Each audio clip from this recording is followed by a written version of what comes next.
And walk you all through the NCS remote learning plan. In particular, I want to make sure that I reveal to you some of the links and some of the updates from prior meetings. So, in the beginning of the doc, we talk about the goal, which is that we are now starting to switch to remote learning starting 420, which brings me to what's going to be happening this week. Um, During this week back from spring break, the assumption is that students are still working on their packets. So it's very important that you contact your students on your caseload. This may look different in secondary. I know at the middle school they've been working with their connections classes, and at the high school they've been working with their seventh hour. But it's really important this week to see that students are still working on their packet. In addition, it's very important to see if they're ready for remote learning.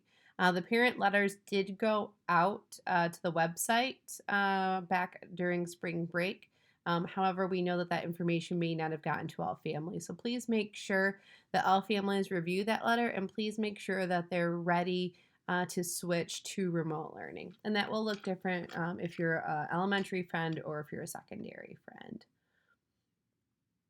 So the first section I want to walk through with you is the remote progression of learning. And again, remote learning is going to progress from 420 to 611. And really one of the first steps that we have to take in remote learning is really thinking about what is the critical content we want all students to know and be able to do in these 8 weeks.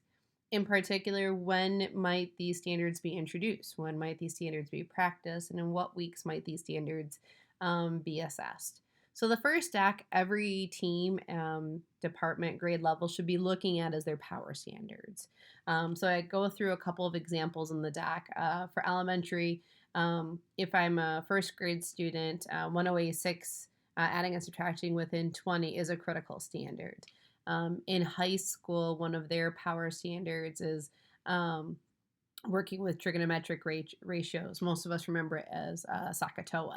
So really, one of our first steps when we're doing our remote learning planning is to think about what is that critical content that we want all students to know and be able to do. And for my K-8 friends, where you're going to be documenting that critical content is in this spreadsheet. And I've noticed that some of you were able to really power through some things on Friday. They kind of think through what it is that you wanted to focus on. And everybody's in different stages, and that's fine. Some groups, it was, just to get the first week was the first step for them. And other friends, it was easy to really kind of think through what those 8 weeks of instruction is going to look like. So on Friday, everybody got in different places, and that's perfectly fine. When you guys come back together again this week, you'll come back to this document if you're in K-8, and you'll start filling this in once again. For my 9-12 friends, you'll go back into your agenda and you were taking notes in there, and you will continue to take notes for what's the critical content that you want to hit during those 8 weeks of instruction. All right, so that kind of walks us through this idea of the progression of learning. If you're in elementary, again, we're just going to be focused on math and ELA. And in order to make best use of the resources that we have, we are going to be requiring that all assignments come from the Everyday Math journals and the Pearson Interactive journals for ELA. So all grade levels will be utilizing the same workbook pages, common assessments, etc.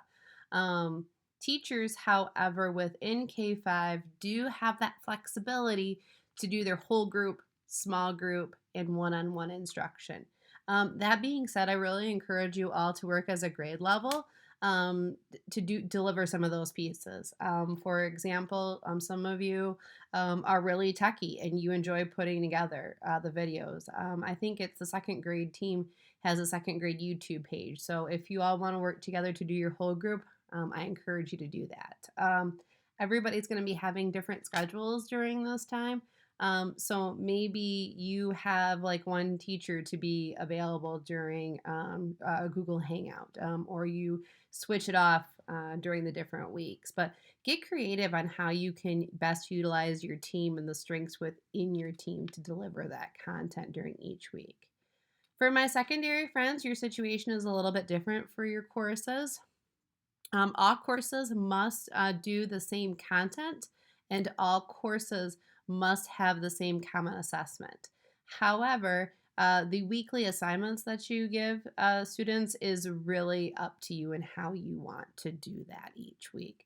However, I do encourage you all to work smarter and not harder. And really think about how you all could collaborate to make it easier for you to deliver these courses collaboratively. This is going to take some heavy lifting, and I think what's cognitively difficult about this work is being able to deliver this remotely, to work with your students who aren't responding. So, for my high school friends, I really encourage you guys to work together because I think it'll help you with the workload during this time. So let's go ahead now and talk about assessment and grading. This is something that's changed a little bit, in particular for my secondary friends. For my elementary friends, you will have credit, no credit, as we talked about. In order for a student to gain credit during this time, they just would need to submit one assessment each week. So if you're a K-5 student, you'll have an assessment in math and an assessment in ELA. We thought the best way to keep track of all those assignments would be in PowerSchool. So under math, you would have 8 columns, one for each week. And under ELA, you would have 8 columns, one for each week. And essentially, you're going to be giving credit or no credit. Again, the governor has said that we would, pass on any kid during this time, and that remote learning shouldn't penalize a student. However, if a student's not progressing, we should have already had those conversations back in the spring conferences. So if you had concerns about anybody not moving forward, my hope is that you've already started having that conversation with that parent. I encourage you during this first week back to go revisit some of those conversations with your parents and just remind them of some of the concerns that you have. Because in certain situations, particularly I think of some of my kindergarten friends, if they're not ready to advance, we don't want to use the closure as an excuse for them to move on when they're not ready. So again, we are giving credit, no credit. However, there might be certain situations if you've already started having the conversation with a parent that child, if it's in their best interest, may repeat a grade. And again, I'm referring mostly to my kindergarten friends. In 612, your situation looks a little bit different. We decided to change up the grading based on some information that we received from some of the other districts in Marion County. And we decided to make it a little bit more complex instead of credit, no credit. So, one of the things that I encourage you to review both on Monday and when you get into your PLCs is the 612 remote learning grading system.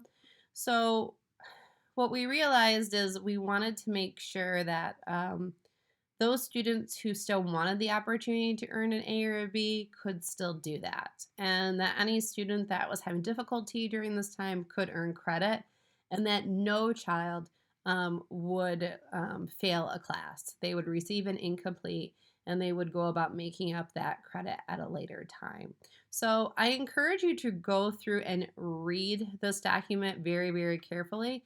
I think it does a nice job of balancing the needs of students during this difficult time.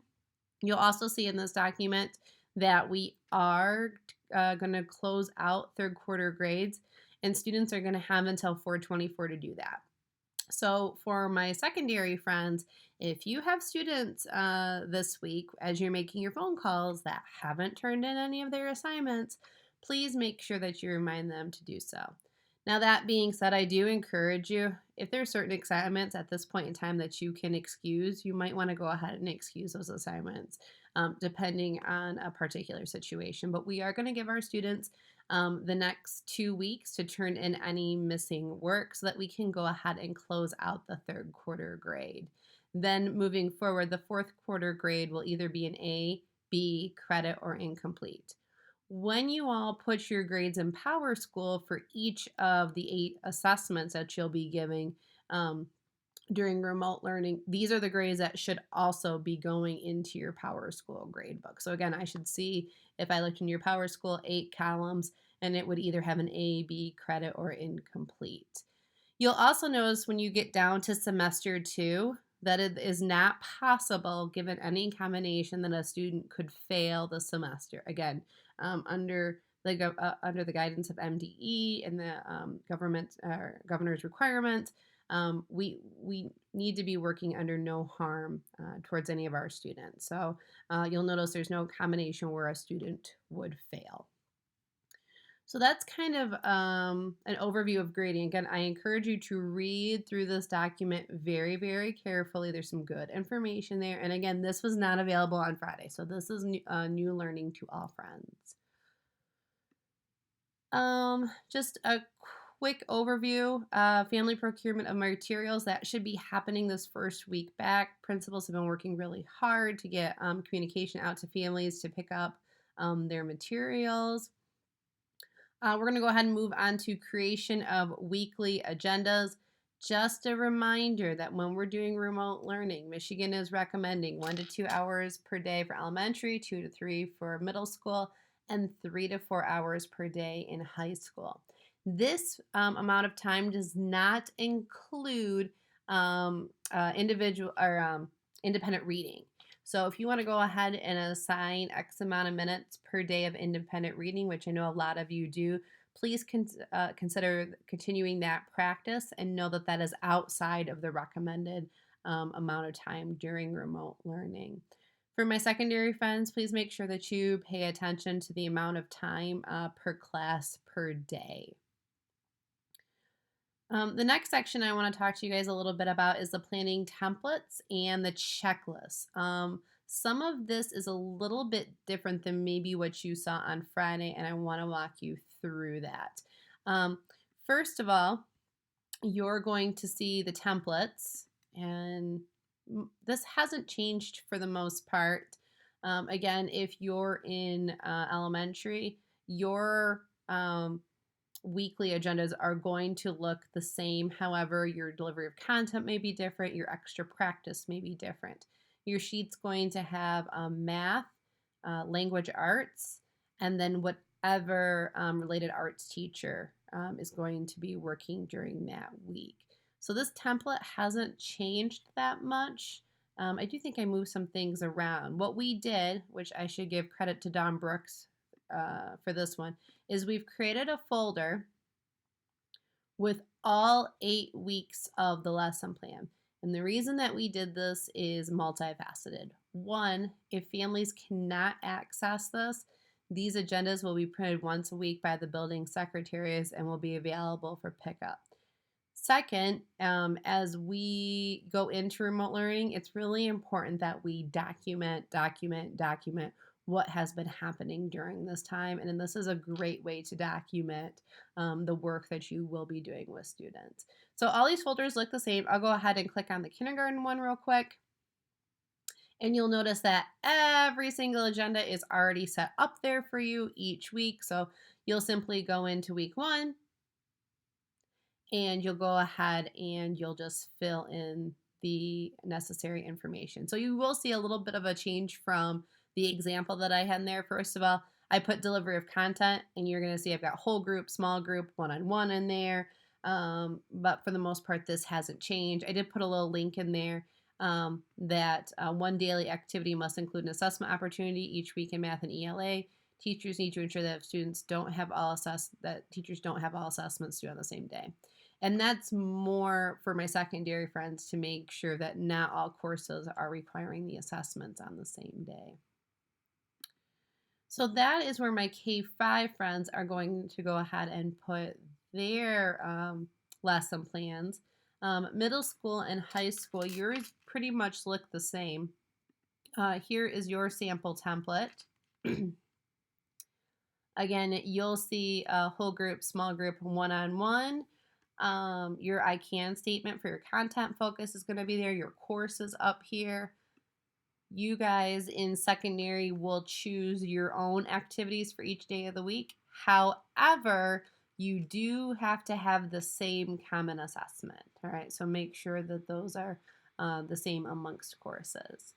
While I'm here, I do want to share with my secondary friends, and even my elementary friends might find this helpful for delivering content. So this is ck12.org.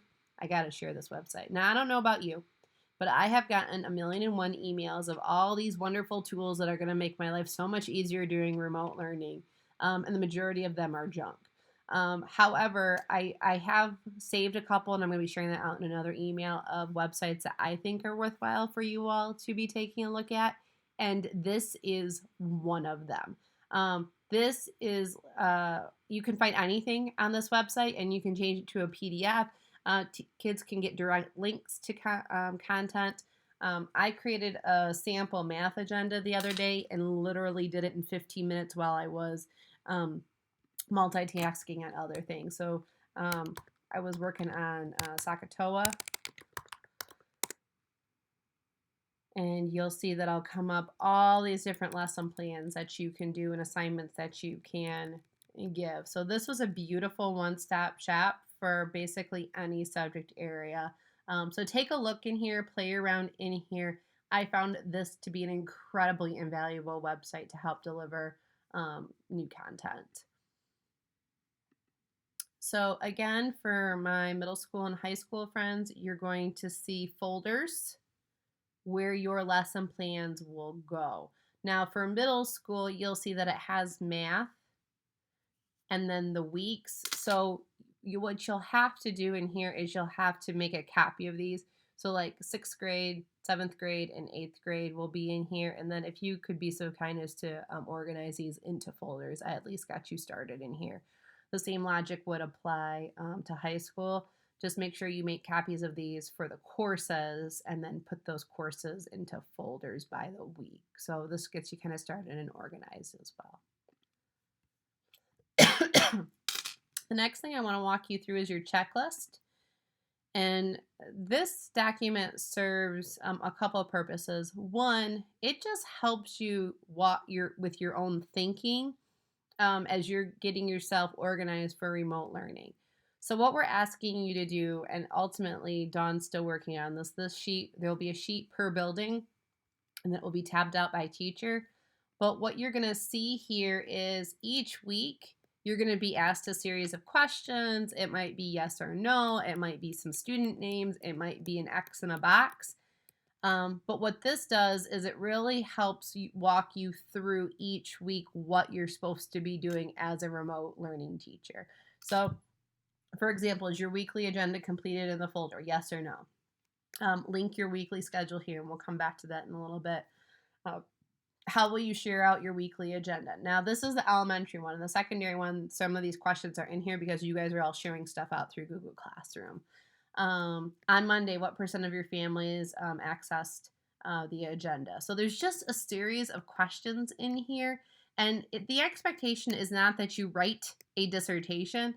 It's just to put a couple quick notes in there to help you in your planning as a remote learning teacher. At first, this might seem a little overwhelming. However, what you're going to notice is a lot of this information you can copy and paste from week to week. Your administrators will be reviewing this document. Just kind of think of this as like your new lesson planning. Each week we all have to submit lesson plans. This is how we're going to be doing this. Your administrator will be reviewing this. In particular, this is where your admin's going to go to look to see if, hey, some of your students aren't being able to be contacted, because for those friends who are not responding, that's when your building administrator is going to provide that extra layer of support for those friends. So this is where you will go. Again, there will be templates created by a building, so I'll be looking for those later in the week. The last thing that I wanted to show you in terms of template is the schedule. And again, this is just kind of a sample. We have to kind of work this out a little bit. We've got some questions in here. Mrs. Elsner has been giving me some really good feedback on this. And so this isn't all um, set out quite yet, but this is just kind of an idea. And each week, what we're going to be asking is teachers set out some sort of schedule. And we'll be giving you some more guidance as we come to some consensus of what that schedule will look like. I will say for myself, personally, I will be changing up my schedule a little bit. Specifically because my son is home now and we're switching to remote learning. I will be not available between from about 8 to 10:30, 11 on most days because those will be the days that I'll be working with my son. But then I will be available later on in the evening. So I will probably work till 7, 8 o'clock. Most nights it's later, anyways. But I am going to be switching up my schedule to accommodate some of my family needs. And you all will have the same flexibility as well. Um, and we want to encourage you to be thinking about how to give yourselves and families flexibility during this time. Um, Remote learning could be an 80-hour a week job if we allow it to be. So it's really important that we establish boundaries. Your parents need to know when you're available and when you're not available. And it's also important that you have availability that maybe is different than typical school hours. So if you take a look at that sample, you might notice that between 5 and 6, you're available because that's when families can have access to you. So each week you can change your schedule up depending on what's going on, and you will also start to get to know the patterns of your students. And so you can respond to those as well. Here is a list of what our expectations are during remote learning. I ask that you review those very carefully. And if you have any questions, bring those to your Google Hangouts when we get together later on this week. And if after your Google Hangout you're still unsure, then please make sure you email me or your building administrator for further clarity. Um, there's communication here to parents. I encourage you to read these parent letters, by the way. It gives a nice overview of what's going on in terms of remote learning and what parents are aware of. So if you haven't done so, please make sure you review these parent letters. I think you'll find them incredibly helpful. You're also going to see some additional information regarding special education. There's more information for our secondary friends, which I believe I've gone over most of it. Some IA expectations and expectations for secretaries for you to review. Some notes around Wi-Fi and internet access. Again, we're trying to get all 612 students to have a device and internet access. This is right now a list of expectations for our administrators at this time. And then, of course, what's really important is our mental health support. So please make sure that you review this. This is a timeline. It's a little bit more focused on my K-5 friends, but please feel free to review that. And this timeline is really over this next week. So feel free to take a look at this. But again, this is more for our K-5 friends. All right, so that's my story, and I'm sticking to it. Again, please feel free to review the stack. Make sure that you know it well when you get to your PLCs. Further communication will be going out later this week regarding all of this. And as always, if you guys have any questions, please be sure to ask. You guys have a great night, and we will be in touch soon. Bye now.